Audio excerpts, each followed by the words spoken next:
Sleigh bells ringing, diamonds blinging, carols singing, favorite season. Sleigh bells ringing, diamonds blinging, carols singing, favorite season.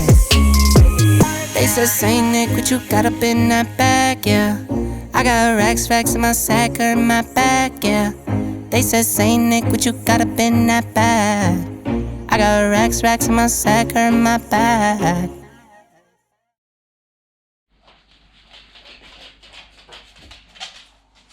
Raminta daro apšilimą prieš bėgimą.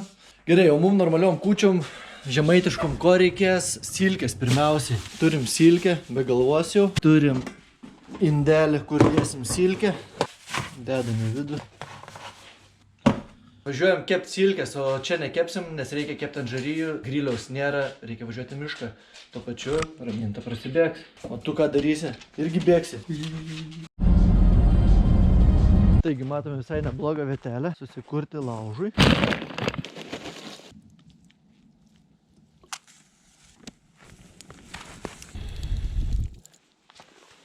Pagal planą švęsti kūčių turėjome važiuoti į Žemaitiją, bet pandeminė situacija pakoregavo šiek tiek mūsų planą ir pasilikome Vilniuje. Ir toje vietoje viskas suprantama. Kad nepraleisti visos šventinės dienos darant 12 patiekalų ir paskui ten neapskaičiuotas kiekis, tada kažką reikės išmesti, kažko nesuvalgysim, nusprendėme užsisakyti kūčių vakarienę į namus. Bet yra vienas didelis bet. Dauguma žemaičių neįsivaizduoja savo kūčių vakarienės be cebulinės. O kas yra ne žemaičiai, jiems paaiškinti, kas yra cebulinė, būna ganėtinai sunku. Kas yra cebulinė? Nežinau.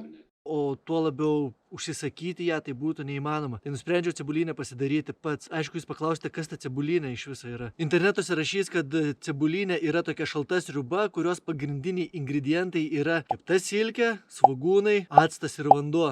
Receptuose rodys, kad silkė būna pjaustoma, tada metama į keptuvę ir tenai kepama. Kiti siūlys receptai, kad galima cebulinę daryti su kefyru, treti dar sakys, kad burokėlių yra dedama. Visa tai yra, nežinau, aš nenoriu apie tai kalbėti, nes pagrindinis dalykas yra, silkę ją reikia iškepti, bet tikrai ne keptuvėje. Silkę reikia kepti ant žarijų ir suviniota į laikraštį. Bėda yra ta, kad cebulinės aš niekada gyvenime nesudaręs. Visada kažkaip būdavo, kad kūčią švęsdavome pas tėvus ir mama pasirūpindavo cebulinės darimu. Na, atėjo laikas šiandien suaugti ir pasidaryti cebulinę pačiam.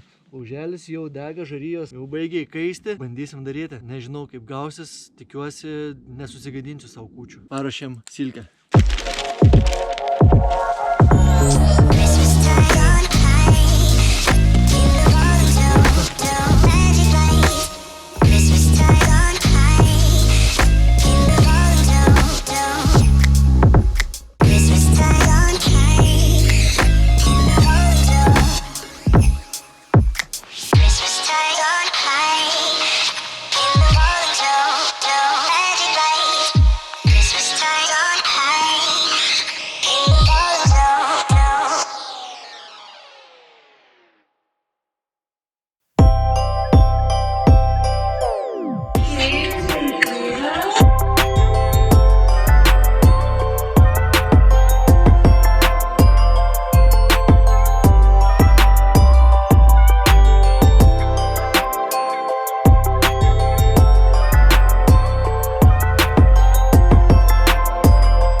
Trenktūro solo žygį, eisime industriniu Vilnium.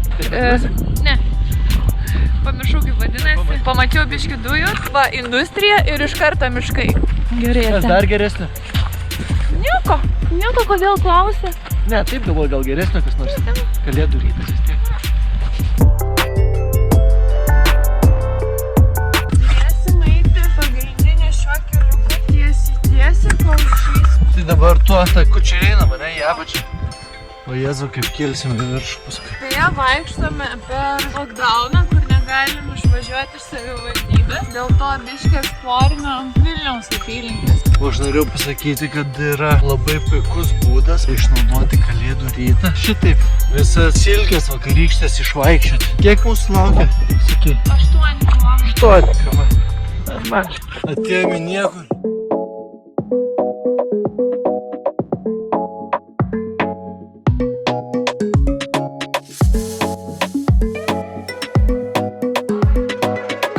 kai pasižiūri internete į trasą, kad bus 8 km ir galvoja, čia 8 km nieko mandro. Bet 8 km nėra lygo 8 km, kada 8 km o tokie būna. Jau kokią 3 kalvą turbūt.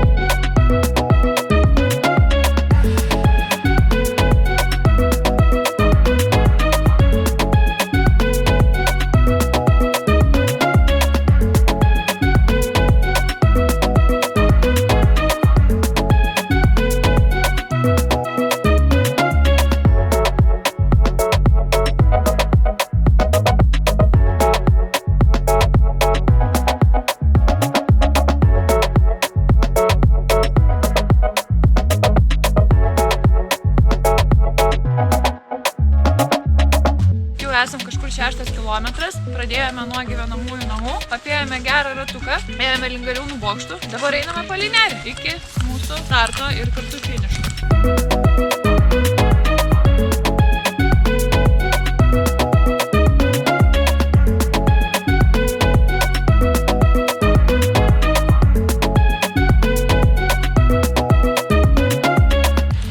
Visai fainai, bet nežinau, kokia šiaip bendra nuotaika, o gal ir ne bendra nuotaika, bet tikrai patiko, buvo iššūkių, buvo kalnų, buvo nuokalnių, buvo gražu, vasarą dar gražiau ir jaučiamės gerai tikriausiai, ar ne? Ir varysim valgyti kultos mišrainę!